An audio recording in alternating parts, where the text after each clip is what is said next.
এই ওরা সৃজন দা মনে হচ্ছে না? এই পুরো কবি কবি লাগছে। দাদা দাদা একটা কোয়েশ্চেন আছে। হ্যাঁ বলুন দাদা। বলছি দাদা, 1 মাস পর তো আমার মাধ্যমিক, তো কি চ্যাপ্টার বলো, যাতে যে চ্যাপ্টার গুলো করে নিলে আমি মিনিমাম 70 মার্কস তো পেয়েই যাই। তোমরা মাধ্যমিক 2026-এর ক্যান্ডিডেট তো? একদম। দেখো তোমরা মাধ্যমিকে জানো, মাধ্যমিক না মানে অঙ্কের ক্ষেত্রে মোট 4টে ভাগ হয়: পাটিগণিত, বীজগণিত, জ্যামিতি, ট্রিগোনোমেট্রি। জ্যামিতির ক্ষেত্রে তোমরা যে চিত্রগুলো মানে যে চ্যাপ্টার গুলো ওখানে দেওয়া আছে সেগুলোর কোশ্চেন গুলো বা এক্সাম্পল গুলো সলভ করার চেষ্টা করবে। আমি ওগুলো খুব একটা বেশি বলা যায় না। নেক্সট আমাদের যে ইম্পর্টেন্ট জিনিসগুলো যেমন পাটিগণিত, পাটিগণিতের ক্ষেত্রে তোমরা সরল সুদ কষা, চক্রবৃদ্ধি সুদ এই চ্যাপ্টার গুলো পড়বে।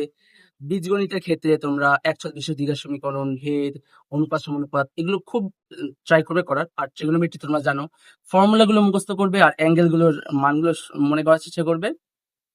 এটাই। আর দাদা বলছি যে তুমি তো চ্যাপ্টার গুলো বললে আর 1 মাস বাকি আছে, তো এগুলো কত তাড়াতাড়ি তাড়াতাড়ি করতে পারবো কোথা থেকে?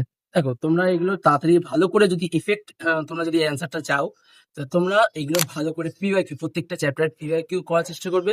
আর সবগুলো পিওয়াইকিউ যখন হয়ে যাবে তোমরা পুরো একটা গোটা টেস্ট পেপার সলভ করবে, মানে এক একটা মানে সালের যে কোশ্চেনগুলো 2024 এরকম তোমরা টেস্ট পেপার সলভ করার চেষ্টা করবে, তাতে তোমাদের কনফিডেন্স বুস্ট হবে, পরীক্ষায় এগুলো গিয়ে তোমরা ফাটাতে পারবে।